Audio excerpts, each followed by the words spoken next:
नमस्कार। आज हम भगवद गीता के अध्याय 1 श्लोक 42 पर थोड़ी गहराई से बात करेंगे। जी। हमारे पास इसके स्रोत के तौर पर वर्ण संकर का परिणाम और कुल धर्म से जुड़े कुछ विचार हैं। हाँ। और हमारी कोशिश ये समझने की है कि अर्जुन वो इतने ज्यादा विचलित क्यों थे, मतलब पारिवारिक और सामाजिक परंपराओं के टूटने के डर से। तो चलिए सीधे श्लोक पर आते हैं, फिर उसका मतलब समझते हैं। बिल्कुल। संस्कृत श्लोक है, दोषैर इत्तैस् कुल घनानाम वर्ण संकर कारके उत्साद्यन्ते जाति धर्मा कुल धर्माश्च शाश्वता। जी। और इसका अनुवाद कुछ इस तरह है, कुल का नाश करने वालों के इन दोषों से वर्ण संकर पैदा होते हैं, जिससे सनातन कुल धर्म और जाति धर्म नष्ट हो जाते हैं। यह बात बहुत दिलचस्प हो जाती है। मतलब अर्जुन कैसे सिर्फ युद्ध के मैदान की तात्कालिकता से हटकर समाज के, आप कह सकते हैं, नैतिक ताने बाने पर सोच रहे हैं। हाँ, और पारिवारिक मूल्यों के टूटने का जो गहरा असर हो सकता है उस पर। बिल्कुल। तो श्लोक की शुरुआत होती है दोषे रेतई कुल घ्ना नाम से।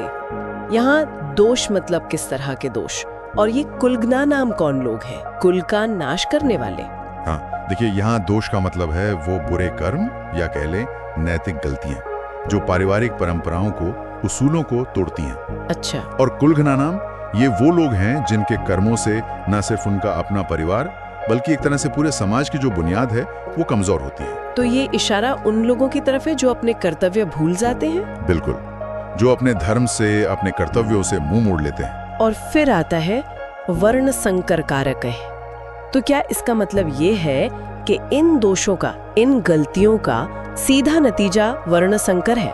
हाँ, मतलब स्रोत के अनुसार तो यही है। जब परिवार और समाज के नैतिक नियम टूटते हैं तो वर्ण संकर यानी ऐसी संतानें जिनकी समाज में अपेक्षा नहीं है या मिश्रित वंश, उनकी उत्पत्ति होती है। तो इसे सामाजिक व्यवस्था में एक बहुत बड़ी गड़बड़ी के तौर पर देखा गया है। इससे समाज का संतुलन बिगड़ता है, आध्यात्मिक प्रगति रुक जाती है। तो ये सिर्फ वंश का मिश्रण नहीं है? नहीं, ये उससे कहीं ज्यादा है। ये सामाजिक और नैतिक व्यवस्था का भंग होना है बेसिकली। अच्छा। और श्लोक का अंत होता है उत्साद्यन्ते जाति धर्मः कुल धर्माश्च शाश्वतः। तो ये कौन से शाश्वत धर्म हैं जो नष्ट हो रहे हैं, हमेशा रहने वाले? यहाँ अर्जुन उन कर्तव्यों की बात कर रहे हैं जो समुदाय के लिए हैं, जाति धर्म, और जो परिवार के स्तर पर है कुल धर्म। जैसे बड़ों का सम्मान करना, जो भी धार्मिक अनुष्ठान है उन्हें निभाना, नैतिक आचरण रखना, वो सारी चीजें जो पीढ़ी दर पीढ़ी चली आ रही हैं। अच्छा। अर्जुन को डर ये है कि जब जड़ ही कमजोर हो जाएगी, मतलब परिवार, तो ये सनातन मूल्य जो समाज को एक तरह से बांध कर रखते हैं, दिशा देते हैं, वो अपने आप खत्म हो जाएंगे। हाँ, वो नष्ट हो जाएंगे। और उससे फिर क्या होगा? एक तरह की नैतिक और आध्यात्मिक अराजकता फैलेगी। तो अगर हमें इस एक श्लोक से कुछ मुख्य बातें निकालना चाहें तो वो क्या होंगी? अर्जुन की चिंता के पीछे के मुद्दे क्या हैं? देखिए, पहली बात तो बिल्कुल साफ है, परिवार और समुदाय के जो धर्म है, मतलब कर्तव्य, उनका महत्व। हाँ। ये सिर्फ कुछ नियम नहीं है, ये समाज के नैतिक और आध्यात्मिक स्वास्थ्य की, कह लीजिए, रीढ़ है। दूसरा, गैर जिम्मेदाराना व्यवहार, खासकर जो नेता हैं या परिवार के मुखिया हैं, उनका व्यवहार कैसे पूरे समाज को नीचे ले जा सकता है, पतन की ओर। अर्जुन को यही डर सता रहा है। और तीसरा नैतिक पतन का आध्यात्मिक परिणाम।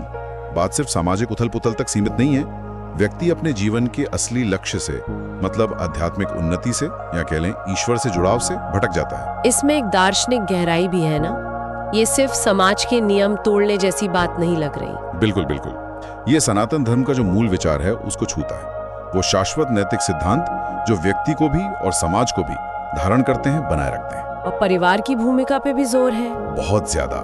वैदिक परंपरा में तो परिवार ही पहली पाठशाला है जहां धर्म सिखाया और निभाया जाता है। सही कहा। और साथ ही ये आज के समय के लिए भी एक इशारा है भौतिकवाद के खतरे की तरफ। जब समाज सिर्फ चीजों के पीछे भागता है, भौतिक लाभ के पीछे, और आध्यात्मिक मूल्यों को पीछे छोड़ देता है, तो ऐसा पतन वो लगभग तय सा लगता है। तो कुल मिलाकर अर्जुन की ये जो चिंता है, ये घबराहट है जी, ये क्या दिखाती है?